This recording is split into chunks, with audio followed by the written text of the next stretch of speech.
Hello friends, hi, how are you? నేను మీ పల్లవి from Pallavi creations. ఈరోజు మనం పాలక్ పకోడీ ఎలా చేయాలో చూద్దాము. దానికోసం మనకు కావాల్సిన ఇంగ్రీడియంట్స్ ఏంటో చూసేద్దాం. మనకి పాలకూర పకోడీకి కావాల్సిన ingredients, first of all main ingredients మనకి శనగపిండి, నెక్స్ట్ పాలకూరని మంచిగా కట్ చేసుకొని మంచిగా వాష్ చేసుకొని పెట్టుకుందాం. ఇప్పుడు దీంట్లో శనగపిండిలో టేస్ట్కి సరిపడా సాల్ట్ వేసుకోవాలి. సో మనకి టేస్ట్కి సరిపడా సాల్ట్ మనము ఈ పాలకూరలో వేసుకో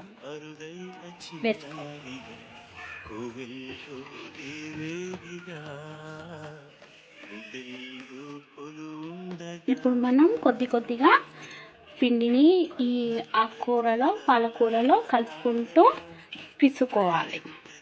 మనం ఇందులో వాటర్ అనేది యాడ్ చేయమండి, ఎందుకంటే మనము ఆల్రెడీ పాలకూరని కడిగి పెట్టుకున్నాం కాబట్టి ఆ పచ్చి ఎలాగో ఉంటుంది కదా, ఆ పచ్చితోటి సరిపోతుంది. ఒకవేళ పిండి ఎక్కువ క్వాంటిటీలో వేసుకుంటే అప్పుడు వాటర్ యాడ్ చేసుకోవచ్చు. ప్రస్తుతానికి మనకి ఇంకా వాటర్ అనేది యాడ్ చేయలేదు. ఒక్కోసారి ఆ పచ్చితోటే మనకి డవ్ అనేది రెడీ అవుతుంది. సో చూద్దాం. లైట్గా పిండి వేసుకుంటూ పిసుకోవాలి. సో మనం పిండి అనేది మనకి ఆకు ఎక్కువ క్వాంటిటీలో ఉండాలనుకుంటే పిండి తక్కువ వేసుకుంటారు. సో పిండి ఎక్కువ ఉండి ఆకు తక్కువ ఉండాలనుకుంటే పిండి క్వాంటిటీ అనేది ఎక్కువ వేసుకోవచ్చు. అది మన టేస్ట్కి బట్టి, మన ఇష్టం బట్టి మనము పిండి ఎక్కువ వేసుకోవాలా తక్కువ వేసుకోవాలా అనేది మన ఇష్టము. సో ఇప్పుడు ఈ పిండికి ఆకు ఉన్న పచ్చి అనేది సరిపోలే కాబట్టి కొంచెం లైట్గా వాటర్ మనం యాడ్ చేసుకున్నాము.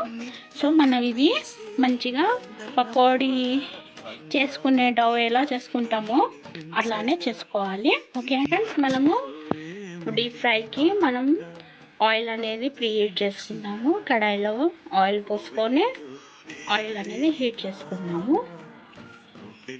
సో డీప్ ఫ్రైకి సరిపడా పోసుకోండి. ప్యాన్ నిండా పోసుకొని చేసుకునే అవసరం ఏం లేదు. ఎక్స్ట్రా ఆయిల్ వేస్టేజ్ ఎందుకు, ఎంత అయితే క్వాంటిటీకి ఎంత అయితే సరిపోతుందో అంతే పోసుకుందాం. ఎందుకు ఎక్కువ అనవసరంగా పోసుకోవడం.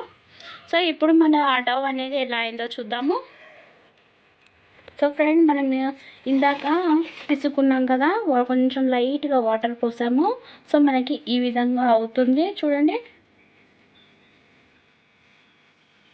ఈ క్వాంటిటీలో ఇంత మెత్తగా వేసుకోవాలి.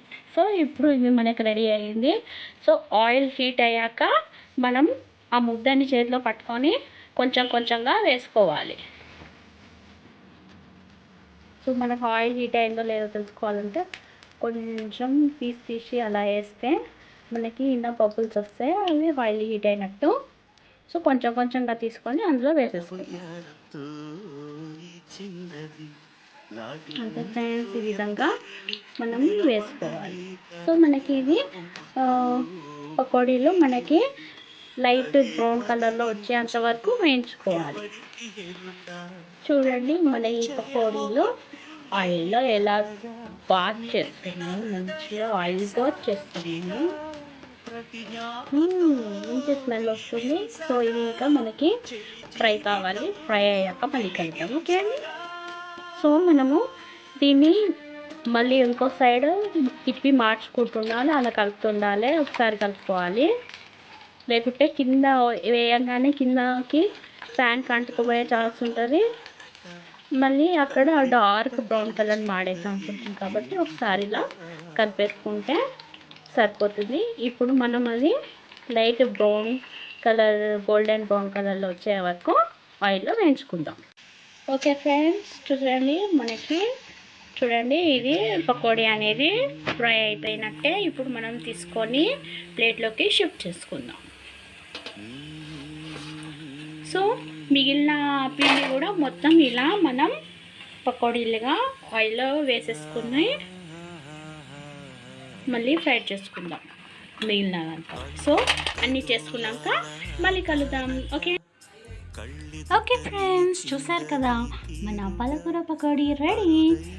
మీకు కనుక ఈ వీడియో నచ్చినట్టయితే ప్లీజ్ ఈ వీడియోని లైక్ చేయండి, షేర్ చేయండి, అలానే నా ఛానల్ని సబ్స్క్రైబ్ చేసి ఛానల్ని సపోర్ట్ చేయండి ఫ్రెండ్స్. మరిన్ని వీడియోలతో మళ్ళీ కలుద్దాం.